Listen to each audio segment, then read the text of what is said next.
Coral Gables, Florida is a great place to be if you're an attractive young nurse in 1977.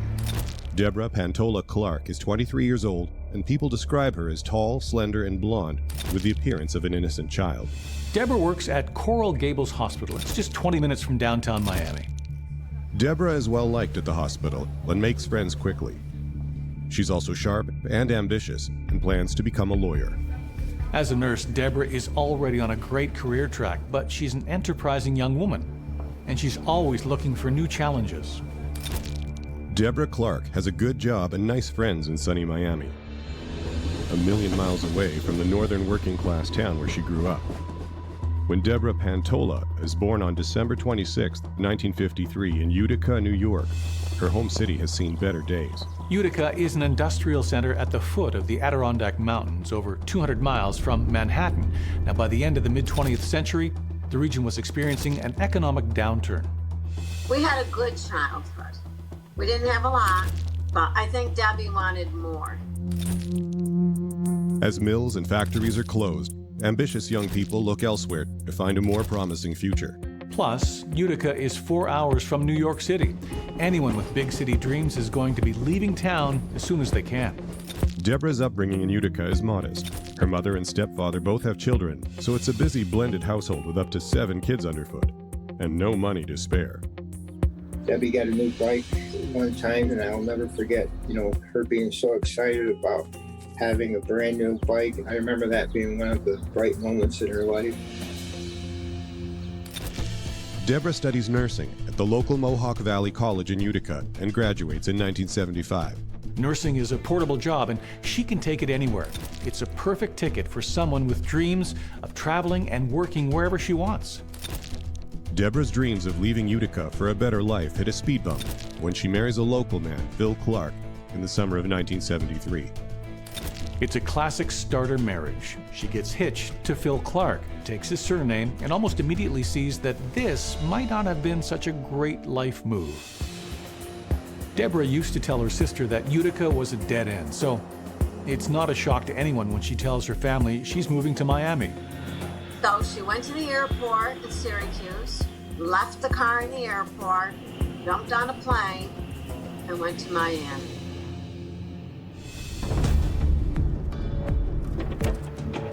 Miami is booming.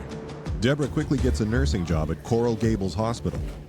She wants more. She dreams of becoming a lawyer. She's not afraid of anyone.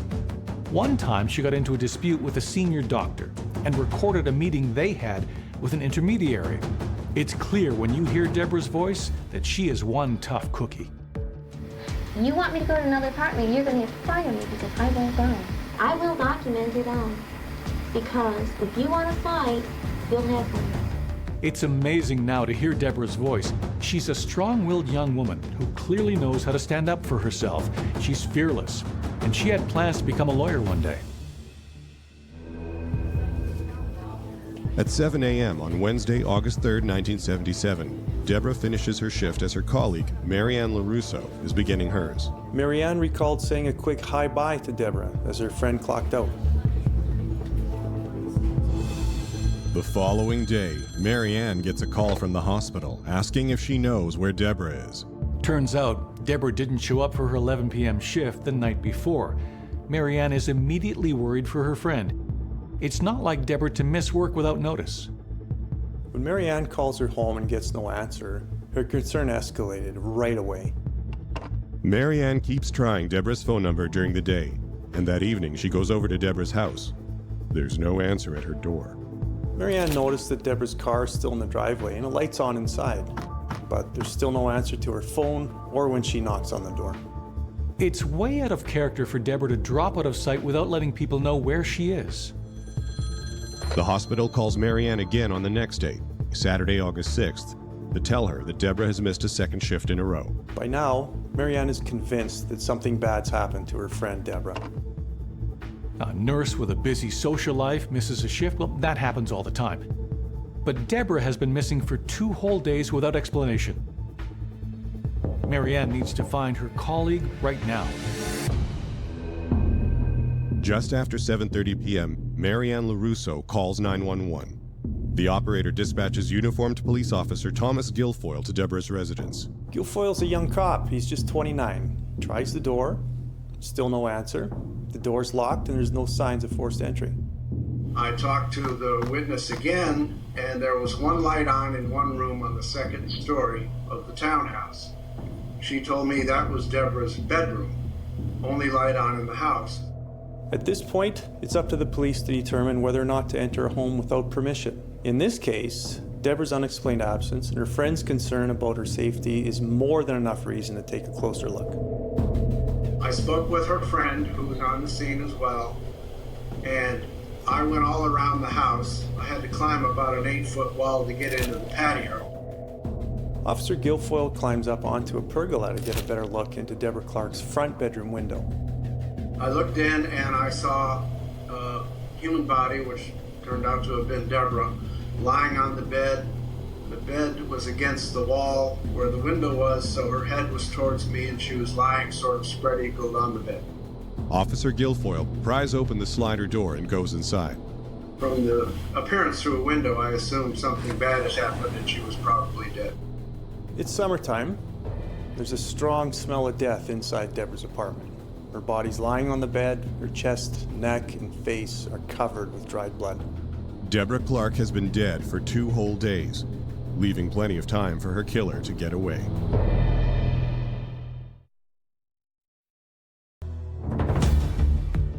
From a young age, Deborah Pantola dreams of escaping her drab upbringing in Utica, New York, and making something of herself in a big, glittering city somewhere fresh and new. She studies nursing, and after a brief failed marriage to a man who gives her the surname Clark, Deborah moves in 1975 to the exciting city of Coral Gables, Florida. This is where Deborah's life gets a bit more complicated. She starts an affair with a prominent and flashy real estate salesman, Alan Bregman. Alan Bregman is 36, and he's married. He works for his father, managing properties around Miami, and he lives in an upscale waterfront home in Miami Beach, down the street from Lagorce Country Club. Deborah's affair with Bregman goes on for about a year. In that time, Bregman promises to leave his 32-year-old wife Florence and marry Deborah. And together they can bring up his 2-year-old son Brandon. Everybody thought they were going to get married. They went out, they acted like they were going to get married. People say she's happy when she's with him, and she believes in their future together. And then, so they say, something hit the fan and it all unraveled. On the morning of August 3, 1977, Deborah crosses paths with her friend and fellow nurse, Marianne LaRusso. Deborah is coming off her night shift, and Marianne is just starting her workday. It's a brief hello goodbye. Nothing special, but this will turn out to be the last time Marianne ever sees her good friend Deborah Clark alive.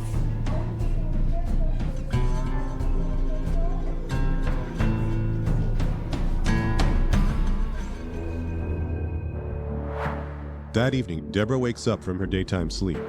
Soon she'll get ready to go to work at Coral Gables Hospital again. She's still got her pajamas on when there's someone at the door. It's her boyfriend, Alan Bregman.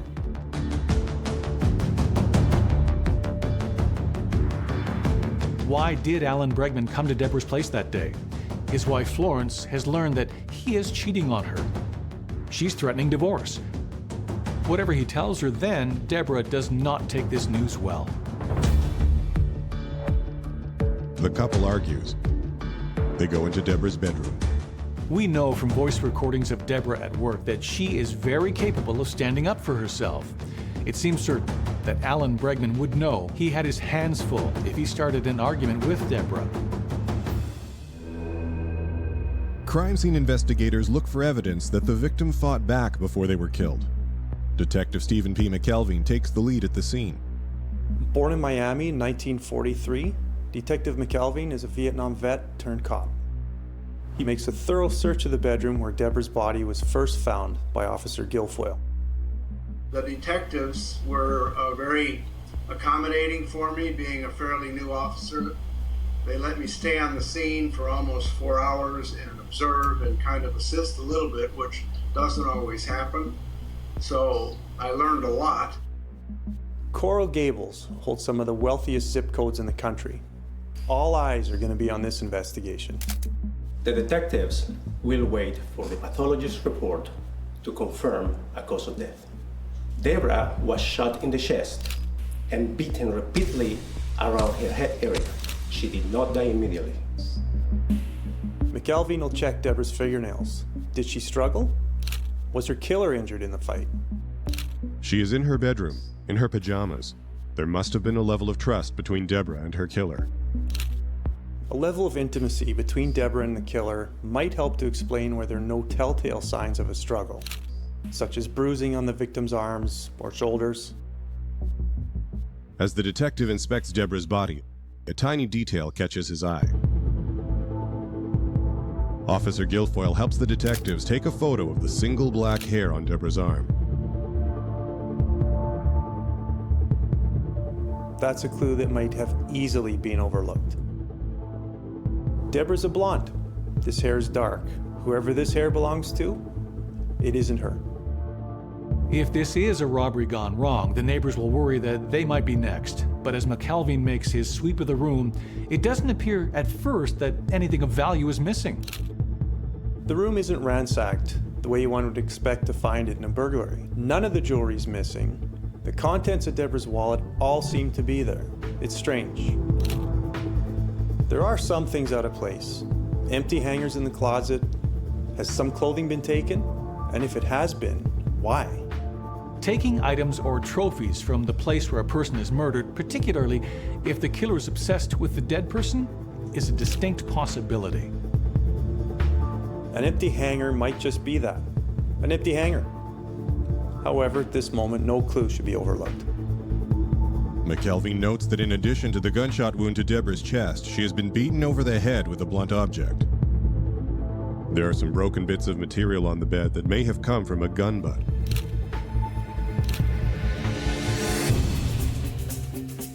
By the doorway, the detective sees that the front door lock has not been tampered with, and it is in perfect working order. Detectives conclude that whoever committed this crime locked the door behind them on the way out. Deborah's keys are still hanging on the hook inside the door. Could the killer have possessed their own set of keys? All the windows are shut and locked tight. There's no sign of forced entry. Who came to Deborah's home that evening and left this vivacious young nurse dead on her bed?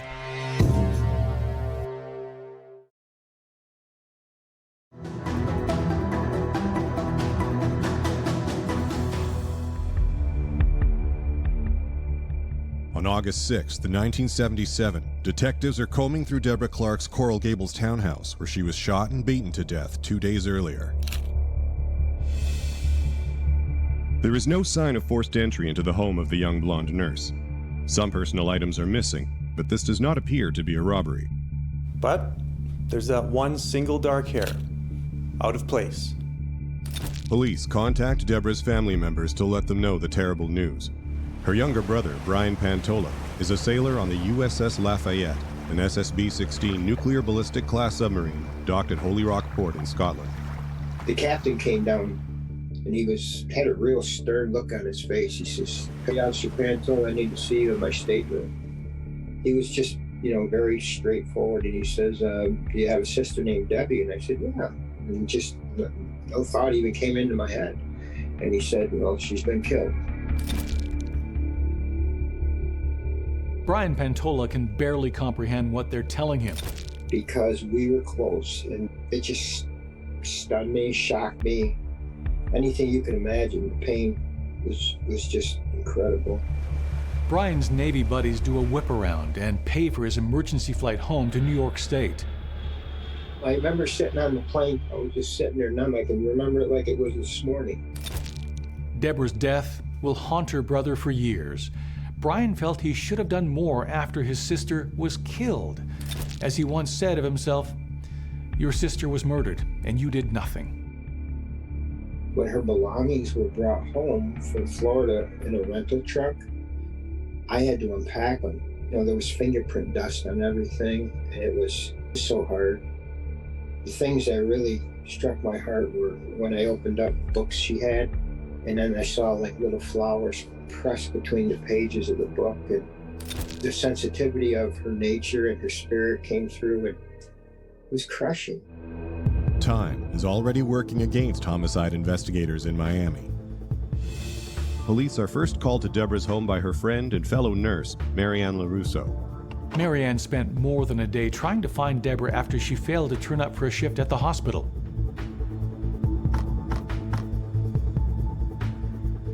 By the time Miami police officer Thomas Guilfoyle finds Deborah's body in her bedroom on the evening of August 6th, she's already been dead for 2 days.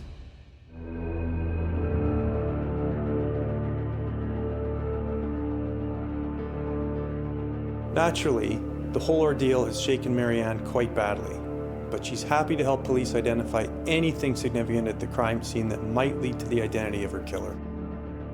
Police asked Marianne about the last time she saw Deborah. Was she unhappy at all? Was there anything wrong then? Detective McElveen runs through the timeline with Marianne. He's taking careful notes.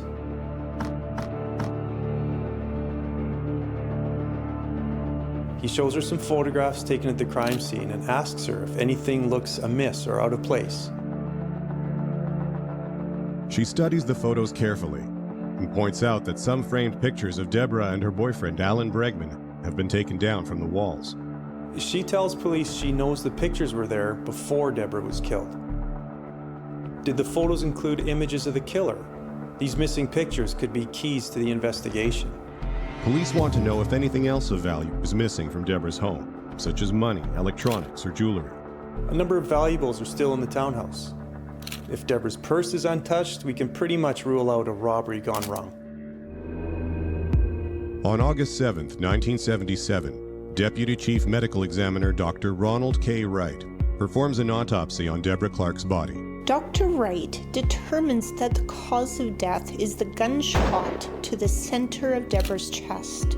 She also is being hit on the head with a blunt object. The medical examiner confirms that there was no defensive wounds on Deborah's arm. Also, an examination of the fingernails revealed no signs of foreign skin. This means that there was no fight and there was no struggle prior to her being shot. When Detective McElveen reviews the forensics report from Dr. Wright, he is convinced that whoever murdered Deborah was well known to her. The likelihood this is a burglary gone wrong is ruled out at this time. A title search of Deborah Clark's residence turns up an interesting fact. The property is owned by her boyfriend, Alan Bregman. Bregman and his father are well-known real estate players in the local market. This is the same Alan Bregman who Marianne claims is in the missing framed picture in Deborah's home. And if Bregman owns the house, what are the odds he has a key to it? Big-time Miami real estate agent Alan Bregman has just become suspect number 1 in the Deborah Clark murder case. Police call Alan Bregman in for questioning. Detective McElveen grills Bregman about the nature of his relationship with Deborah Clark. He says they were friends, but denies that they had an ongoing sexual relationship. He does admit, however, that they slept together once or twice. Detective McElveen presents Bregman with evidence that perhaps he and Deborah were closer than he's letting on. Police show Bregman the title deed to Deborah's residence. It's got Alan Bregman's name on it. Was she his mistress living in his little love nest? But Alan is a prominent real estate agent. He has several properties in the area, and he says his friend Deborah just happens to be a renter. If she thought they were more than friends, then it was all in her imagination. Alan Bregman is an avid boater who serves as a volunteer with the U.S. Coast Guard Auxiliary. In the days before Deborah's murder, Bregman was taking part in a training course in the New York area. If Bregman was out of Florida when Deborah was murdered, he may have a perfect alibi.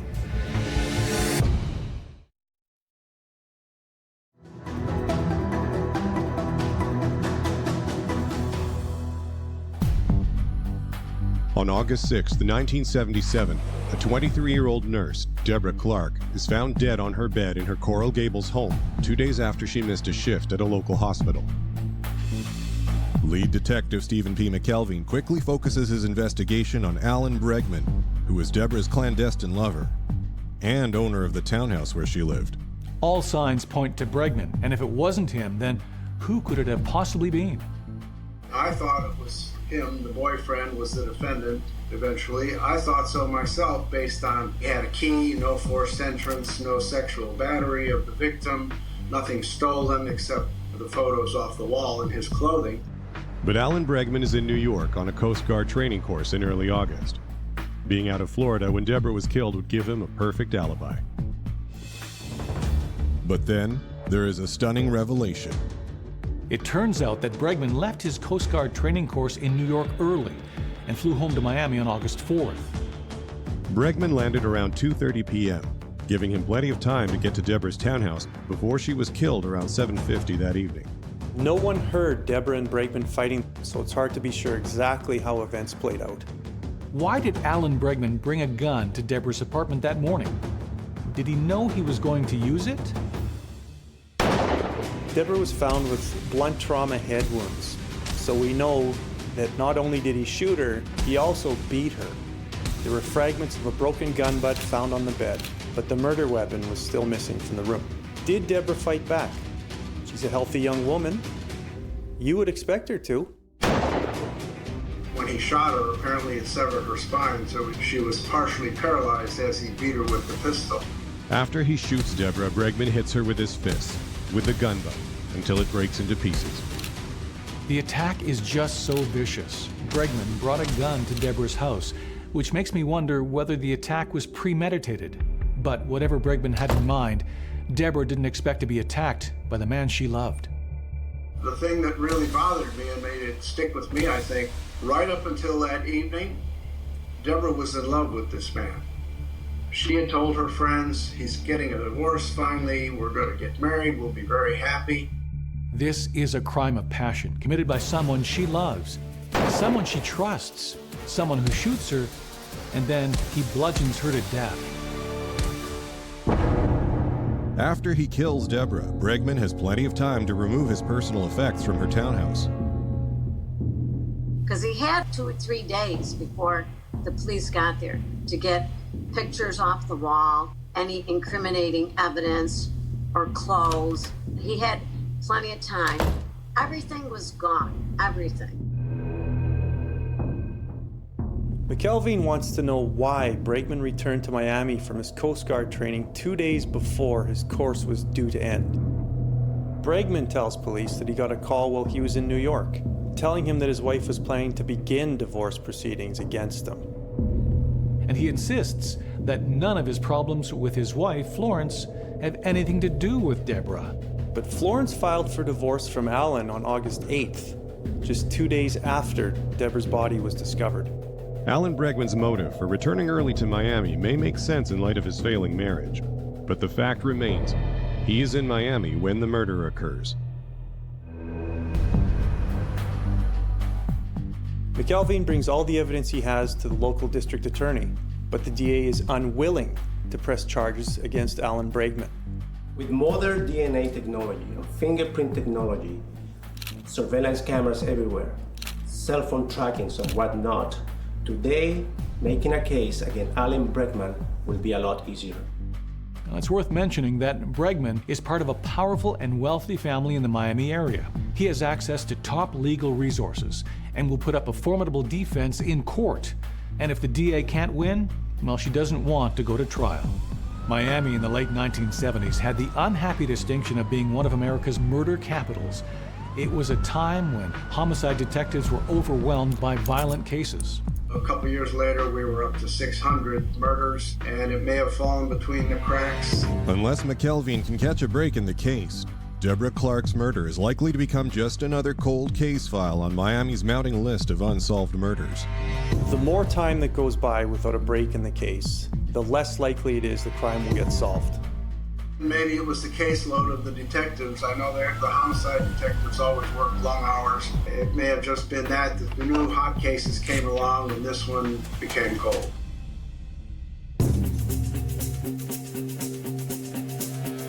But then, there is a break.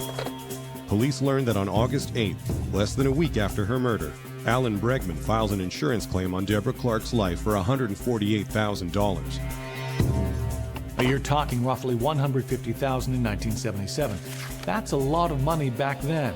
It's equal to about $1 million in today's money. This is a huge red flag.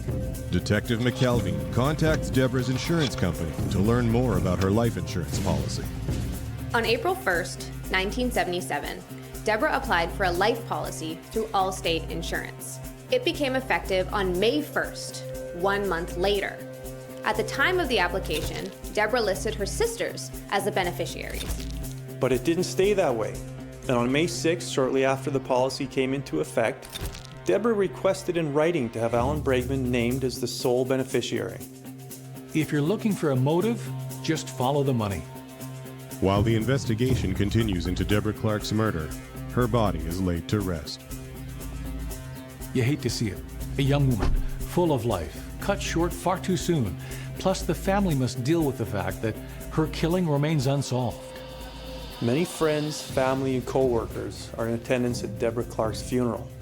But one man, Alan Bregman, is nowhere to be seen.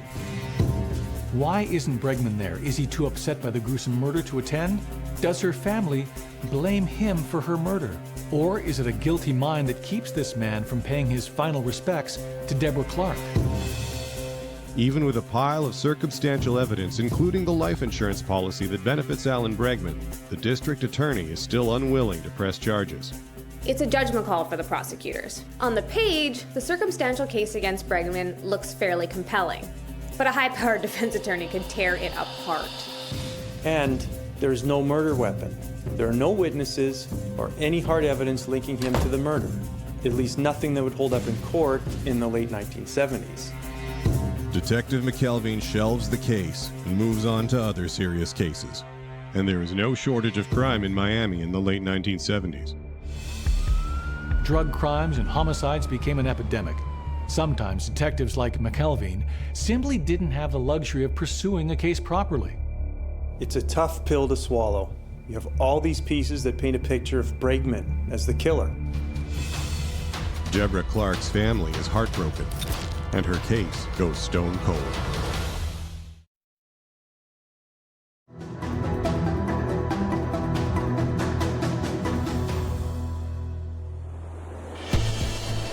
Nearly 4 decades have passed since Deborah Clark's vicious murder. The case is colder than a slab in the morgue. Couldn't not think about it, day to day to day. Little things would remind you, and then you try to shut it away, because of the pain. You try to push it down or push it away, and then it would come back, and then it would haunt you for a while. No new information comes to light. No new suspects are investigated. Suspicion lingers over Alan Bregman. Any hopes that there would be a break in the case melt away as the years and then decades go by. The case seems all but forgotten. Some cases that cops just don't forget. This was one of them. But my career went on, and I was busy too. We were all busy in Miami back then. I would try to get with homicide and see what was happening. They were always too busy to really do anything. Deborah's family believes Alan Bregman killed her, but they live 1,500 miles away. They're powerless to do anything about it. One of the things that I'll never forget is how much guilt I felt as her brother at such a young age, because I had done nothing personally to avenge her death. Detective Stephen McKelvey remains the lead investigator on this cold case until his death on December 30th, 2013. It looks like this might be the end of this sad story. But not everyone has given up on this unsolved murder. And one person who can't forget has the power to do something about it. I guess I was just persistent, and it was after I retired that I spoke with the new director, the boss, and he finally assigned it to homicide to the cold case detectives. Perhaps because it was the first homicide he encountered on the beat, Deborah's murder has always haunted Thomas Guilfoyle. In 1983, he became a legal advisor for Miami-Dade Police Department, and then later a major with the force. And he occasionally reminds the Homicide Bureau of the unsolved case. People who come into contact with extreme violence often find that they can't leave the memory alone. In this case, The officer takes it as his personal responsibility to find justice for Deborah Clark. In May of 2014, nearly 40 years after Deborah's murder, the file is taken over by Miami-Dade homicide detective David Denmark and his junior partner Jonathan Grossman. The two detectives did a fantastic job. They reviewed everything and read all the old reports and found evidence and interviewed people. But it was very gratifying to me to see how hard they worked and how successful they were. At the peak of the cocaine crime wave, people were being murdered almost daily. Dozens of unsolved murders in the Miami-Dade area deserve another look. Deborah's case is one of the older unsolved murders that Detective Denmark is tasked with reviewing. He was just 8 years old when she was killed in 1977. Denmark and Grossman have some new investigative tools to apply to the case, which weren't available to police in the late 1970s. Thanks to the advances of modern DNA technology and forensic science, detectives are really hopeful that old evidence can today provide new answers. The file suggests there is only one suspect in the murder of Deborah Clark, Alan Bregman, and among the case evidence still on file in police storage, there is a bag that contains a single dark hair. After all this time, could a single hair be the one piece of vital evidence that finally cracks this cold case? Lead Detective Denmark and his partner Jonathan Grossman visit Deborah's younger brother, Brian Pantola, now 61 years old and living in Clayville, New York, in an effort to gain as much information as possible about his long-dead sister. And I'm like, oh my God, somebody cares? What happened to my sister 40 years ago?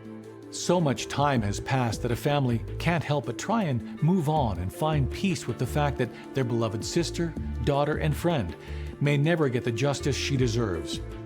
And then here comes this detective out of the clear blue, telling him that they're pursuing Alan Bregman as a suspect. Talk about jarring. Detective Denmark tells Deborah's brother they're there because the responding officer all those years ago, Thomas Guilfoyle, refused to give up on the case. They finally heard him after 40 years. They gave the case to these detectives, and David and Jonathan got assigned. Detective Denmark returns from New York and puts together a warrant that presents a compelling case to a judge in order to obtain fingerprints and a blood sample from Alan Bregman, containing his DNA. Reviewing the case, it's obvious to Denmark that Bregman had motive, the insurance money, and the affair that threatened his marriage. And he had opportunity. He was in Miami at the time of the murder, and he has no alibi for the time of the killing. According to Deborah's friends and family, Bregman lied about his relationship to Deborah. Friends said that the two were an item for more than a year and planned to get married. But he said they were just friends who had a tryst. Consider that there was no forced entry into her home and Bregman had a key. Perhaps these elements will lead a new judge to give Detective Denmark the warrant he needs. With the judge's authorization, police will be able to get a sample of Bregman's DNA and see if it matches the hair lying on top of Deborah's arm in 1977. It can't be easy for Deborah's family just waiting while detectives go through procedures to obtain a DNA sample from Bregman. But Deborah Clark's family has waited almost 40 years, and soon they may have an answer. Time might create the illusion that people have forgotten, that they've moved on, but some things can't stay hidden forever. Alan was protected by money and his father. He had a lot of high-class protection. We just thought, well, we're never going to find out. We always thought it was the boyfriend, but we're never going to get confirmation. Detective Denmark is granted a warrant for a sample of Bregman's DNA and for his fingerprints. You're standing on the shoulders of others, in a sense. A case like this is not made by one person. You have Detective McAlveen and his original investigation, his meticulous logging of evidence that even makes this thing possible. And then you have Thomas Guilfoyle, the first cop on the scene, the first time he encountered a murder victim, who has never forgotten what he saw on that August day in 1977. All Detective Denmark can do is follow his work through to see what the DNA evidence will tell him.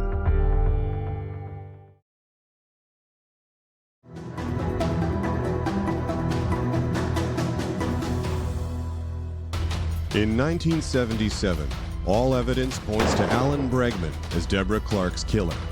But detectives don't have the forensic tools to make a murder charge stick. The case goes cold and is largely forgotten in the midst of the crime wave that hits Greater Miami during the late 70s and 80s. It's not until 2014 that a new generation of detectives revisit the case with fresh eyes and scientific forensic methods that may finally solve this cold case. By this time, Alan Bregman is 75 years old, remarried, retired, and living in Macon County, North Carolina. In 2016, police detectives served Bregman with a warrant for his fingerprints and for a sample of his DNA.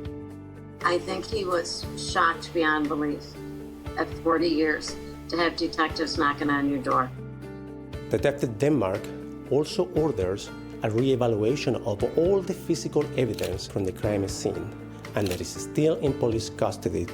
A partial fingerprint impression was collected from a heavy ashtray that was seized from Deborah's apartment back in 1977. Modern forensic technology can help detectives solve cold cases, as long as evidence was collected by original crime scene investigators and preserved in storage. The results come back, and the fingerprint that was preserved on the bottom of the ashtray is a match. But Bregman has admitted he has been in Deborah's townhome, so of course it's no surprise that his fingerprints would be left on items inside. Alan Bregman submitted to give police a known DNA sample. This DNA sample can be compared and hopefully matches that of the single black hair found on Deborah's body almost 4 decades ago. The presence of Alan's black hair lying on top of Deborah's dead body would be much harder for anyone to explain away. The owner of this single black hair is likely connected to her killing. When that hair dropped on her arm, she was likely already dead. On August 4th, 2016, exactly 39 years after Deborah was killed, Alan Bregman is arrested and charged with Deborah Pantola Clark's murder. After all these years, it's a very emotional thing to face a trial about someone you lost so long ago. This is going to be a tough one, because it was all circumstantial. In court, the prosecution must first take the jurors back to the late 1970s, a decade that some jurors are too young to recall. If Bregman is the only suspect and circumstantial evidence points directly at him, why wasn't he charged back then? It all comes down to DNA forensic evidence that is going to connect a single black hair collected from Deborah's body to Alan Bregman. Prosecutors said that since Deborah was in her pajamas and lying on her bed, she was comfortable being with whoever killed her. That single black hair was enough proof to show you that Alan Bregman was in fact in that bedroom that day. Because if his story was he was hardly ever there, barely knew her, how did a piece of his hair get on her dead body? Bregman's defense lawyer, Richard White, says the presence of the lone black hair proves nothing. White argues that the location of where the hair was found is circumstantial, because Bregman was often in Deborah's townhome. The prosecution has to be able to argue in court that the black hair kept as evidence was actually found on Deborah's arm 40 years ago. Thomas Guilfoyle is put on the stand. They had a photograph of somebody pointing to Debbie's dead arm where the hair was found. The hand in the photo was wearing a distinctive Rolex watch. They and the prosecutor, Becky DiMeglio, made a point of it in front of the jury, and she said, "Do you still have that watch?" And I raised my hand and said, "Yes, I do."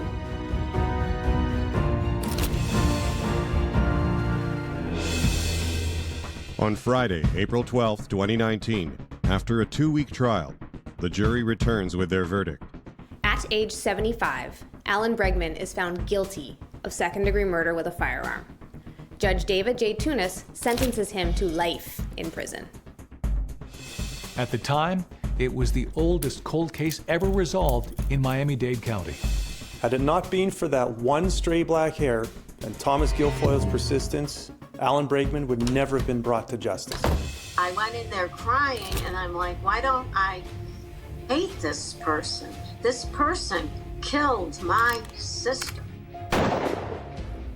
But now I'm going to watch somebody lose their life. Not physically, but it's all over. He's lost his life as he knew it. And to me, that's very sad. Thanks to the resolve of the Miami-Dade County Police, the senseless and violent murder of Deborah Clark that for decades left her killer free, until Alan Bregman was finally caught.